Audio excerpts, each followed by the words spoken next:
You're right. People ask you, how are you? They never really get into it. But I'm asking, how have you transformed? I want to talk about manifestation today. I want to talk about the realm between what is known and what is unknown. How human beings, we have a tendency not to take that word seriously. But I know that we do. So I want to really touch on that today. So when I ask you, how are you? I'm talking about how has you shifted? How has your spirit shifted from the last time we spoke? And what new realizations or manifestations have you made in that time? Okay, I like the question. And we'll keep it simple. We'll keep it simple for now. 3 elements that go into it. Okay. We'll focus on the 3 elements. Okay. Physical, mental, spiritual, which is, encompasses a whole lot of other bullshit. But those main 3 elements are kind of the ones I kind of like to gauge So the spiritual, the mental, physical, mental, spiritual. Physical, mental, spiritual. Yeah, that's how I like kind of gauge my how I'm doing, progressing. And I'll say in all of those facets, elements, It's going well. insanely well. All right, break it down for me. Let's start with physical. How have you improved physically? Like in terms of what sense? Oh, I started incorporating a lot of mobility exercises. I'm learning more about mind-body connection. Really getting into depth with like breath work and all this other things. Like, it's really nuts how effective being flexible is in like increasing your like mood, increasing your capability, willpower, and just motivation, really. Because if you feel good in your body, if you move good in your body, then you're more likely to move more. You know what I mean? So it kind of just compounds on itself. And we are mind, body, soul, right? Literally. We operate on 3 basic metrics in this, I guess, 3D dimension. I feel like our society would take the body or the mind way too seriously and not enough on the soul and the body. Do you agree with that statement, or do you think you know what I mean? I agree. There's I guess to think about it, if you think about it, the mental and the spiritual are kind of 2 sides of the same coin. The mental being, I guess, how would I describe it? How would I describe that? So the mental, I could have a go if you and tell me if you think I'm right. Because I would say like the mental would be just kind of how we intellectualize everything. Like a lot of times, everything that we do is all about the intellect. It's all about my mind. What do I think in my mind? Instead of actually embodying it and then letting your body inform yourself. You know what I'm trying to say? It's like thoughts, concepts. It's your beliefs as well. All that mental. All of that goes into the mental aspect of things and how people intellectualize those, I guess, parts of their lives. They really take a focus on, I guess, how they think about stuff, how they're perceived, how they want to be perceived. But when you compare that to the spiritual aspect, it gets a little bit like deeper, you know what I mean? So from the intellect, you're thinking, let's get deeper. Let's go. Always. Let's go. Let's dig a little bit deeper. Let's dig a little bit Let's deeper. go right to the bottom. Right to the bottom of the That's ocean. where the fucking Vsauce fucking sound. Anyway, Talk to me about the spiritual. How have you evolved, or in terms of the spiritual sense? How's that changed over the past couple of months? Oh, here we go with another aspect of duality, wisdom and knowledge. So you absorb knowledge, you acknowledge things, you figure things out, discover things, replace your old beliefs, change your morals, change your behaviors and your attitudes.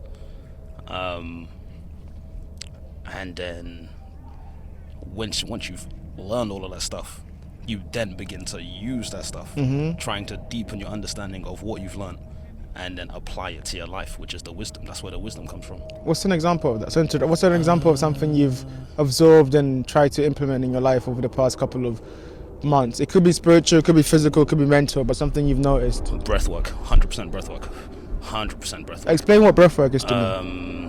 Literally just, it's akin to meditation, which is obviously focus on your breath, silence your thoughts. But I take it a little bit deeper by fully incorporating mind, body, soul, like intently focusing on the breath, kind of following it in each area of my cells, literally feeling it in each area of the cells, creating pressure in my body to like kind of push the breath up to the brain. Ooh. There's a bunch of different like reasons for that. Yeah. There's something called the sacred secretion, Oof. which comes from the pineal gland, I believe, when you decalcify it.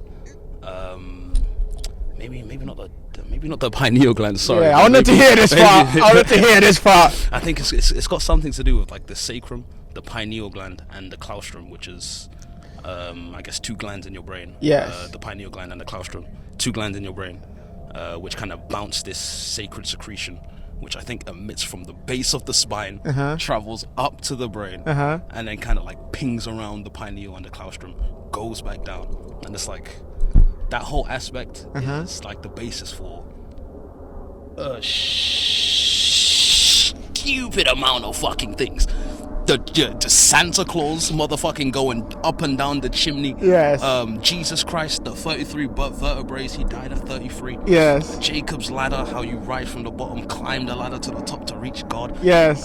Fucking. That's a lot of shit. That's a lot of forbidden knowledge, bro. Kundalini awakening. We can get into the chakra system. We'll get into that. Raising from the root, bridging at the heart, raising to the chakra, the serpent rising, meeting God at the top of the crown. It's nutty. It's mad. It is nutty. Okay. Stupidly nutty. I agree. And I think, yeah, you're right. Definitely, we'll get into that. We'll get into all that. But you mentioned something today when we were hanging out, and I told you to hold it for the podcast. But you mentioned how important the moon is. And what role does the moon play, you think, in our lives, but also just in general? What's it about that thing hanging up there? Well, for me personally, it's a deeper connection because I relate to the moon a lot, in the sense that basically you're kind of just out here in the dark, still shining. You know what I mean? It's like when night falls, most people, they're down and out, sleeping after a long day of work. For me personally, when the work starts. Jeez. That's when the work starts. That's the time for the lady of wisdom to come kiss you with her knowledge. Yes. Kiss you with her grace. You know what I mean? Yes. When most people are sleeping, there's a lot more bandwidth, if you will, psychic bandwidth. You know what I mean? Yeah, in the air. Yeah. So there's you monopolize that to create magic. Pretty much. That's the time to think deep thoughts. That's the time to think deep thoughts. That's where all the connections are being made, when it's just like darkness, pure silence, nothing but nature. The foxes, the cats, it's one of them ones, man. That's crazy. Okay. I mean, to me, like, I just look up there and I see the moon, and one of the thoughts that I have, I think about it, it's like, that's been there from the beginning of time. That shit is. Do you know how crazy? It's been the same moon that Alexandra saw, the same moon that Jesus saw, the same moon we've all seen, all looked that at. is something to conceptualize. I mean, obviously, it's something. It's one of those like obvious things, but then you kind of like extrapolate it and you really deep it. It's crazy, right? I wanted to ask you too, like moving a little bit away from the moon too. Like, you have this wealth of knowledge. Unless you want to touch on something else. Yeah, I did want to get into like how the moon actually represents. Go on. Like the symbol, like the My bad, in my opinion, represents wisdom. Wisdom, like straight up wisdom. I guess how if you think of it symbolically, the moon is reflecting the sun's light in the nighttime, which means it's revealing things that are usually hidden. It could be a symbol for hidden things, but it could also be a symbol for the revelation of hidden things. You know what I mean? Go more into that. What do you mean? Is it like the unconscious? Is it like in terms of knowledge and the hidden knowledge? What do you mean by that? Now that I'm thinking about it, it could be something like occult hidden knowledge. Because let's think about it symbolically here, like hypothetically. Go on, bro. I want you to just go. You go outside. Go. The sun's out. It's shining. It's bright. Yes. You can see everything. Yes. Calm. You can see. You don't need the street lights. They turn off. Geothermally. Yeah. Hopefully not today. Hopefully not today, because we need those. We need those lights. But they turn off. Yeah. You can see everything. Everything is illuminated. Everything is illuminated. But when the sun goes away, the moon shows up. The moon is reflecting the sun's light, of course, back down to Earth. So it's not like an illumination of where you can see everything. It's like an illumination of the things usually unseen. Yes, and exactly what you mean. It's the hidden aspect of it. So usually, like when the light is out, it illuminates everything, but it hides the darkness. Yeah. But then when the darkness comes, it's only when you can really truly see the things that are reflected from the moon. It's like some Twilight. Some Twilight Zone type shit. Yeah, It's absolutely. crazy. It's crazy, but that goes into an even deeper aspect of the moon, sun, stars, The relationship between those two. the relationship between those two, and human beings in general, and like religion, theology. In my opinion, I think it's all just inspired from. I mean, I agree. There's this. I read this thing greater once, unknown. and it was talking about the sun god and how these these people, they would worship the sun because it was the thing that hid away the darkness. It's like like gives life. It gives us life, gives them life, source of life, plants, gives them crops. all of these things. Exactly. Provides like a really surreal sense of beauty. Exactly, and it illuminates. It's kind of like what you were saying. Like imagine you from a time where you're fighting against predators, and then the only way the predators go away in the night is when the sun comes out. Sun literally saves you. Or you have fire. Prometheus. All these different types of elements that can go into it.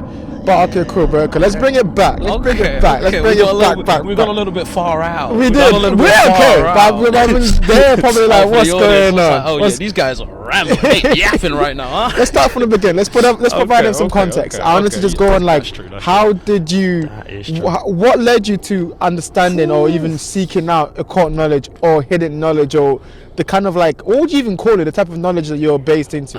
It is alchemy. Pretty much. You can call it alchemy. You can call it hidden knowledge, occult knowledge, because the occult literally just means unseen. Hidden. You can call it gnosis if you will, which is the hidden knowledge of God, the unknown knowledge of. I've heard Carl Jung say that before. That's crazy compliment. That's one of my favorite fucking words, man. Gnosis. Gnosis. Sounds like a spell. Yeah, straight up. Sounds like a spell. Nah, man, but okay, what led you there? What was the beginning? Do you remember like the beginning of that when you started like seeking that type of knowledge?